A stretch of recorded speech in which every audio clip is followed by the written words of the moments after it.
was way too hot. I went outside. Hopefully, people saw me. I was outside.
I keep saying I'm gonna get a wireless mic, and it's not my fault.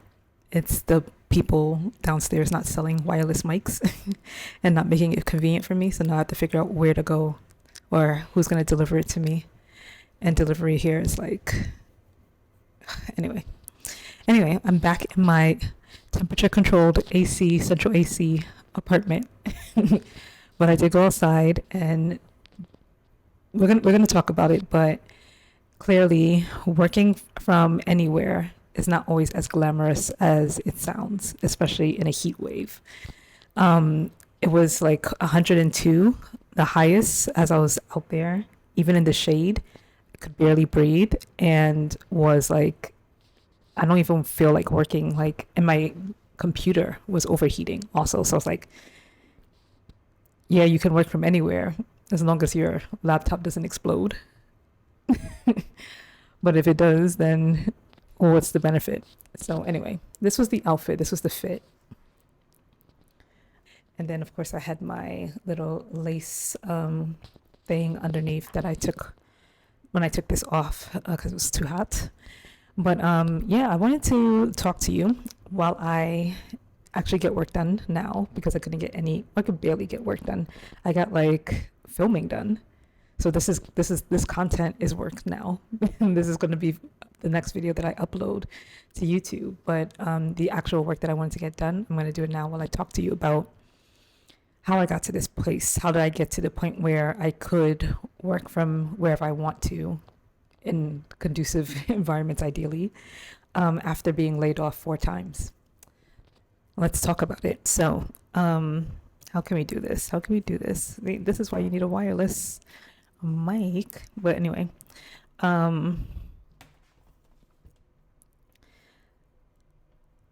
so I graduated during the Great Recession. And if you would have told me back then, which was now what, almost, how many years has it been now? Okay, it's been 17 years. Well, still a long time, but if you told me 17 years ago that after graduating into a job market where no one was hiring, and I was hundreds of thousands of dollars in student loan debt, and after all of that, I was still going to be able to move abroad and live this life that I'm living right now, I would have been like, "Are you sure?" Because let me get excited, because I wasn't excited when I graduated. When I graduated, I literally thought my life was over. And I mean, this is something that a lot of millennials who graduated during that time have been saying that, we were sold a lie. We were told that all we had to do was work hard, blah, blah, blah, blah, blah. And we were going to get a job with retirement funds, a 401k, and work up our way up to six figures.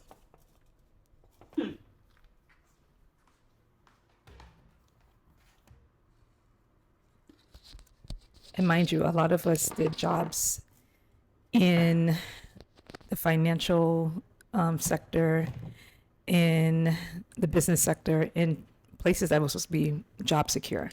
So the fact that even those jobs that people said that would guarantee us work were not hiring and left us out in the cold. The American dream was a lie, right? That was the first big revelation, which technically it shouldn't have been, because I mean, there's been so many other things that's happened in the history of America to prove to us that. I'm trying to figure out what's the best way to cut my roasted chicken. I roasted a Cornish hen last night. Sorry, tangent. Just quick tangent. I am so proud of what I cooked. And I was usually I'll film myself cooking, but I'm also working a ridiculously long hour shift of a job. So yesterday I just needed to get it cooked and done with. So if you are interested in just me recording, if you're just interested in me recording myself cooking and doing life, and you would actually watch that, I would record it so that I know now that it's worth my time to do it. Otherwise, I was like, I just need to get this done.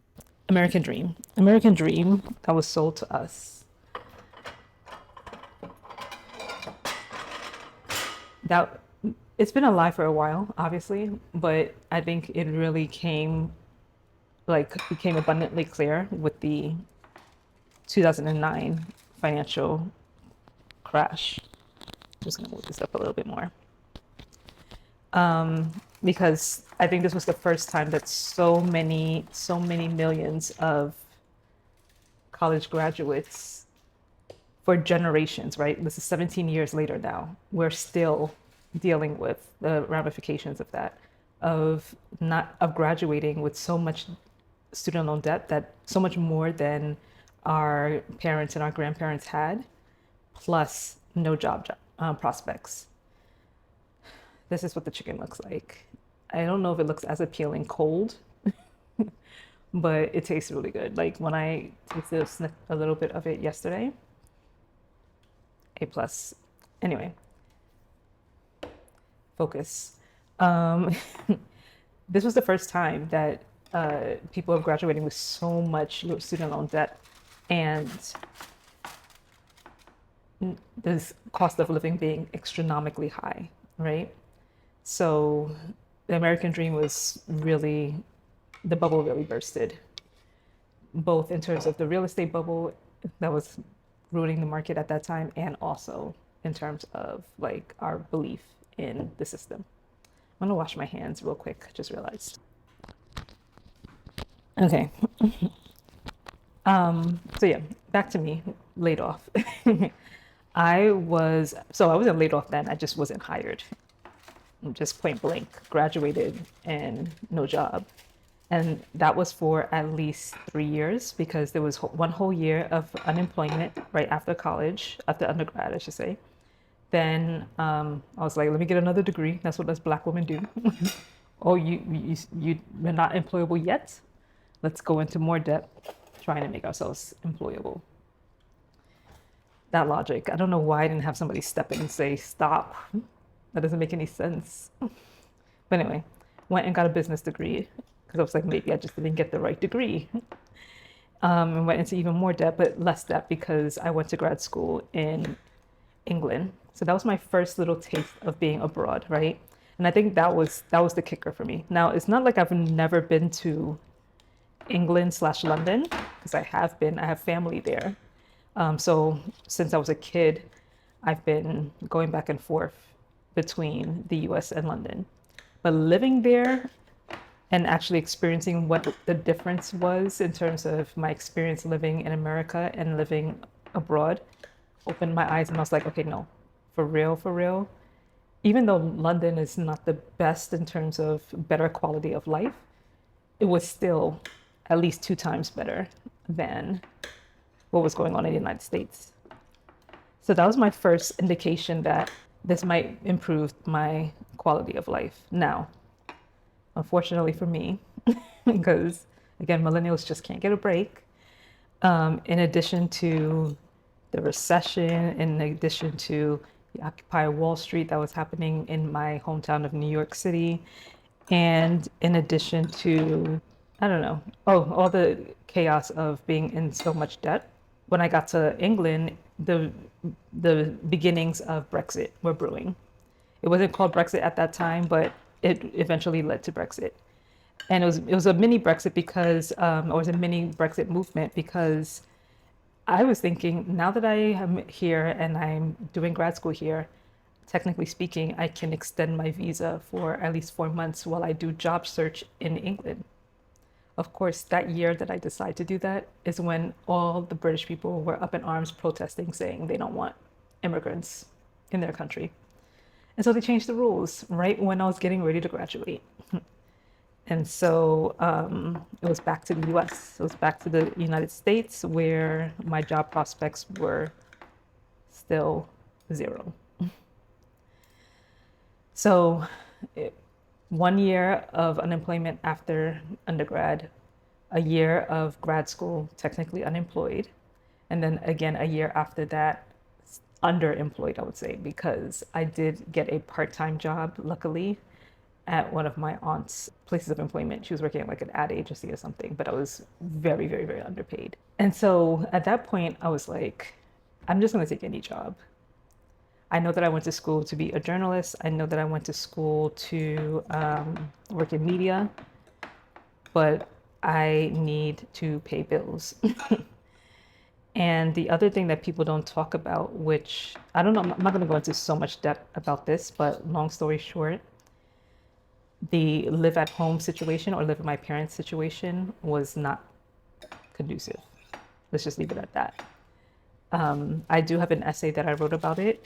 You guys let me know in the comments below if you want me to publish it. Only then, if I get, literally, if I get significant number of people saying that I should explain why I could not live at home with my parents, will I then publish the essay? Because I feel like the internet sometimes, you put all your information out there and it's just creepers that are looking at it and then they're using that information against you. So I'm only going to put it out there if a significant number of you, and it seems like it's real people, say that you want to see it. But long story short, living at home is not going to be conducive for me. So I became a teacher. I became a teacher even though I did not go to school for education, even though I had zero interest in working with children ever, even though I had no passion for education. I had passion for the fact that, I felt that women like me, girls like me, were not mentored significantly enough to understand how to market ourselves and how to build the confidence that we need to succeed in this world. Like we were kind of told to just like be, how would I describe it? To be docile, to be, to placate people, not how to like play the dog eat dog rules of this world. So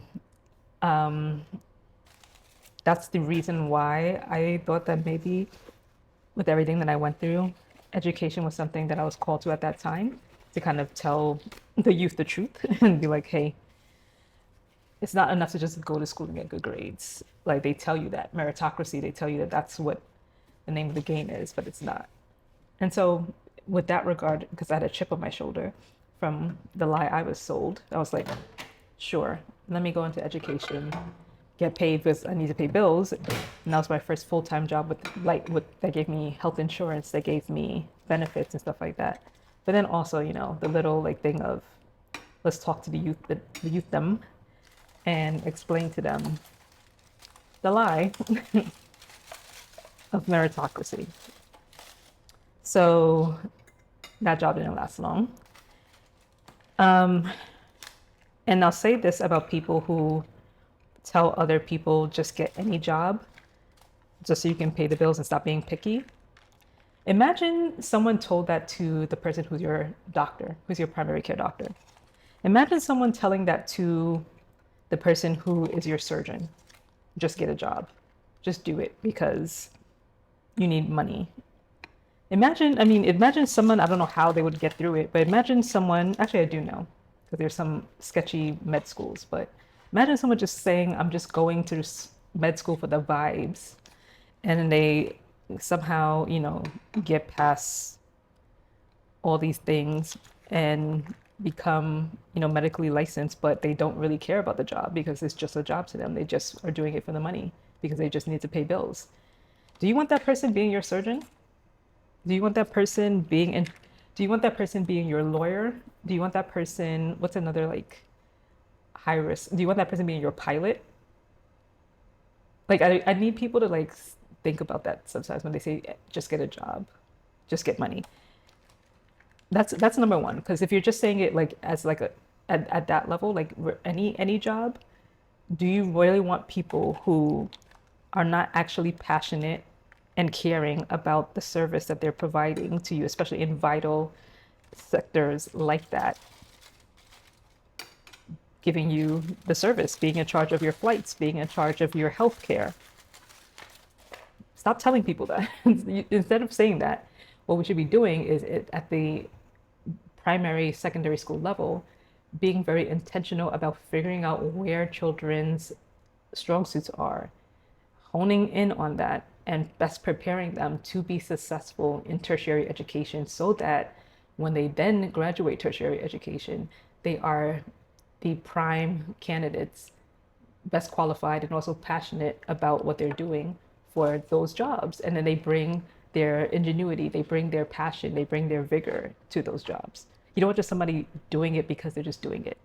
Now, one thing, I still have my band on from the beach club. One thing that they're low-key saying really is that you should, when they say any job, they mean go work at McDonald's. And I have a problem with those people too. I have a problem with those people who say just go work at the grocery store after you've invested over 100 grand in undergraduate studies because someone told you that you needed a bachelor's degree to get a well-paid job and benefits, to now graduate into an economy that's not working, and you have the audacity to tell them to just go work at a grocery store. What are we doing? Then why do we have college? And why did I spend all that money? Let me go straight to it then. Let me just skip the hundreds of thousands of dollars in student loan debt and let me just go straight there. Like, people's logic makes no sense. Like, stop. Those are the conversations that we need to have. The conversations we need to have is, why are we telling people to do something and promising them something and then not delivering? That's my question. So anyway, I forgot that's why I was like, what got me on this rant? That is why I ended up going to become a teacher. I had to convince myself of why it was worthwhile, because I was like, hey, I can be the person that warns the next kids coming up that whatever they tell you, it's a lie. Don't believe it. Do not believe it. Maybe I should wait because it sounds very loud over here and I don't want to deal with audio issues, so BRB. So I've become a teacher and then I regret it. I regret it because it's not something that I was built to do. I hated I hated being in charge of ensuring that children who have been underserved and marginalized for so long, getting everything that they need from one source.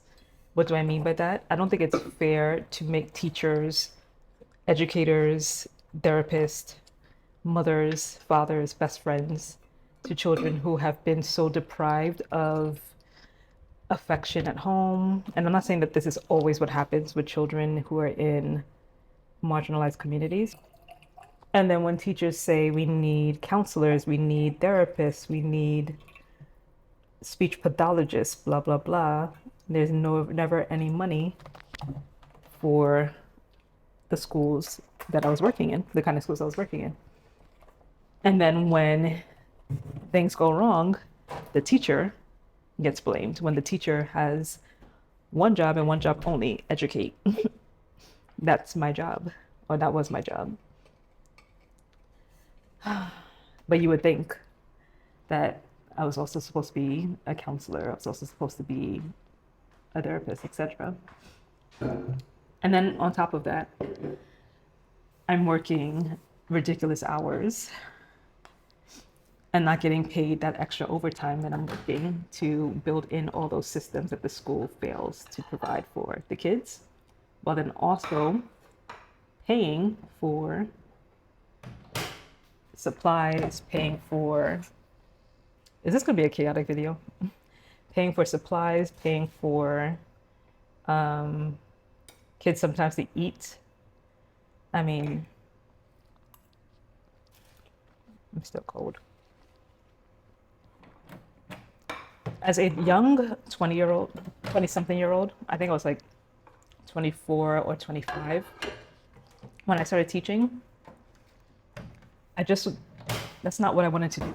Like, my idea of what I was going to be doing when I graduated from college was in living my best life and making the most of my 20s and enjoying myself, not raising other people's children. And I don't mean that in a mean way. I'm just saying, I'm just being real. Like, in my 20s, I was not running to be a mom and also not running to be a mom for other people's children.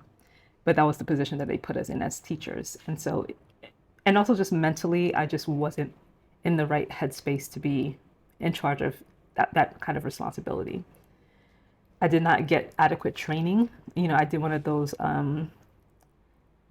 expedited teaching licensing programs. I won't say the name of it. But I did that, and they barely train you on how to adequately deal with students in those environments. So 2 years into being a teacher, I quit. So I guess that's not a layoff. That was me quitting, but it was like a forced situation because there was no way that I was adequately equipped to handle that kind of responsibility at my age, and then also just with the amount of so-called support from the education system, from the school leadership, from, there we go, from the powers that be. Like, it just wasn't good. How did I still, anyway.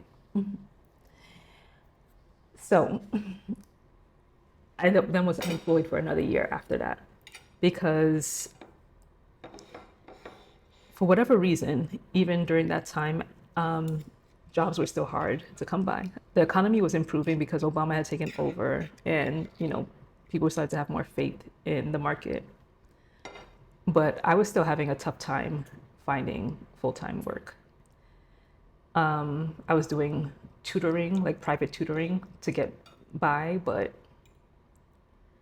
barely making enough to pay, again, all the expenses that I had. I guess to make this a little bit more focused, this is a main point that I'm trying to make. Cost of living in the United States is way too high to make it so that leaving college and entering into the workforce at an entry-level role is still manageable. And allows you to live. Could I have moved to another state maybe to be a teacher? Yes, but I would have been paid far less than I was being paid in New York City. And I don't think the quality of life would have been any better. So why would I uproot my life only to barely make enough to survive? I'm already dealing with a lot of trauma. I'm already dealing with the fact that I'm already in a lot of debt, graduated to no job market, went to grad school, saw the life that I could have had, and then it got stolen from me because people are protesting against immigrants, only to come back to my home country and do it all over again.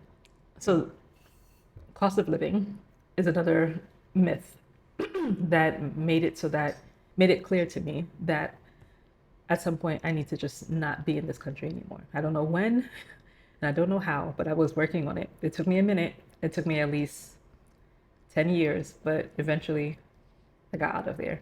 But we're getting there. We're getting to that part of the story. So now I'm still working in education, but now I'm working like in the admin side of things. Still not happy because it's not what I went to school for. So I learned the best I could and tried the best I could to be successful in the roles that I was given. I'm losing my train of thought because I keep getting interrupted. But I didn't go to school for any of this. So I'm like learning literally as I go. And so I feel like a imposter. And I also feel like I'm getting a lot of microaggressions because people are like, what are you doing here? And I'm like, yeah, I don't know what I'm doing. I'm just doing my best. I'm just doing my best with what I got. While I was at the beach club, I was reading this book about how to think like a poet. And I actually want to read a quote from Rumi that the author mentions that I think pretty much summarizes my whole philosophy that I ultimately adopted once I was officially like, I'm getting out of here. Pretending to run for cover, but secretly praying for more rain. Over the echo of water, I hear a voice saying my name. Pretending to run for cover, but secretly praying for more rain. I would say that the pretending to run for cover part is me trying to just do any job and figuring it out in hopes that eventually I'll get rewarded and be able to find my way to do what I actually want to do. But secretly praying for more rain, meaning that I was already being drenched and overwhelmed with the chaos of catching up and trying to find sustainable work while also thinking about who I really am and what I wanted to do with my career. Secretly praying for more rain was meaning low key, this is giving me more and more evidence and more reason that this is not it, that I need a reason to really say it's time to go. And we're getting there. So there was a third layoff eventually at one of these jobs with education administration. And luckily for that third layoff, I was able to quickly get into an education fellowship that then led to another full-time job. And it was my first remote job. So now I had the experience of living abroad, and now I'm getting a new experience of working pretty much 100% remote. There would be times where I would go to the office here and there, but it wasn't required. That gave me another taste of independence, of the type of independence that I wanted. I wanted a combination of I can work from anywhere in the world, but also make it remote. Make it remote so that my job I can find the job that pays the most, but allows me to then live in a place where my cost of living and quality and standard of living is meeting my standard. So this is my introduction to that. And this is right before the panty. I don't know if YouTube is still blocking us from saying that word, but 2020, it was right before 2020. And so I'm enjoying this remote job. I get to work from home, but greatest work-life balance ever that I've experienced in my life. Still not in a field that I'm passionate about or that I thought I would be working in, but it's a job. And it was the most that I was paid in a long time in my career, which I wasn't even getting paid that much, so it was sad. Little did I know that when I got hired, the company already knew that it was on its way down. Like, it barely had enough money for the year that it hired me, the fiscal year that it hired me. And this was all a secret until I got hired, until I was told that, oh, you were hired because we were hoping that you would fix that. I was hired because they thought I would fix their fiscal problem. Which brings me to number 3 about this whole lie about the American dream. Stop hiring Black women to clean up your mess. We're just trying to find a nice soft place to land. And then we land there, and then you're like, no, you're here to put out the fire. What gives? I was putting out the fire in education as a teacher. I'm trying to put out the fire in my own life. Before that, when the recession happened, and now I'm thinking, okay, this is the highest paycheck I've ever gotten, ever in life, and I'm also working from home, so I'm saving money because I don't have to do transportation, blah blah blah. And now you're telling me that I'm here to try to save you in the next year from going under. That's when I started my business. That's when in my mind I was like, okay, we want to be remote, we want to work from anywhere. Maybe the remote is going to be self-employment. So I started doing consulting work. I actually secured 2 clients like almost immediately when I started my business, so that was good. Wasn't enough to pay for my life full time, but it was a hell of a good side hustle and way to pay for things on the side with my other job. But have you guessed already that this full-time job did not last very long? Because if you are guessing that, you're right. That was the 4th layoff. With literally a year to the date, exactly a year, I got hired like October something and got laid off October something from that job. And then there was a whole nother year of unemployment. A whole nother year. So I don't know if you're counting 4 or 5, 6 years of unemployment, because there was one time where I was unemployed for 2 years straight. 6 years of just unemployment, of just not knowing where my next paycheck was going to come from, of just financial instability. And then also living in a country and living in a city that just the cost of living was just astronomical. Like, how am I going to survive? It was time to leave. So I talked about this in another video, which I'll link to, about how I ended up finding this job. But I found a job that allowed me to move to Kenya. And then I was like, I am free. Finally.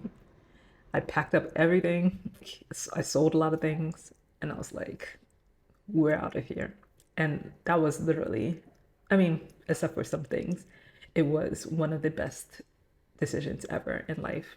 And I haven't looked back since. Saying goodbye to the American dream, saying, you can have that. I don't need it. So I'm going to finish eating, and then I'm going to record an actual proper conclusion. All right, I'm settled, y'all. In conclusion, I started this channel because I am trying to inspire and encourage, really, also other Black women who have probably gone through the same thing as me. Hopefully not as dramatic. Probably, sadly, has been worse, though. To consider how leaving and going to a different country can drastically transform your life. Now, even after 4 layoffs, I found a way financially and career-wise to make any country outside of the United States my home, right? And as I go through this channel and go through my journey, definitely want to share with you guys the strategy that I use to make that a possibility for me. But I think right now, my main goal is just let you know that it is a possibility. And if you are interested in the specific steps that I took to get to this place, leave a comment below. Let me know. That's the only way I can know for sure that anyone out there is actually interested in this information. When I see a couple of channels that have been popping up recently about Black expats, especially Black female expats, moving to Thailand, amazing. Moving to Colombia, another place on my checklist. Moving to Panama, moving to, I don't know, different random countries in Europe, like Albania. It does seem like it's a thing that's happening. It seems like it's a trend, but I don't know how big of a trend it is exactly, even though I'm seeing it in my algorithm.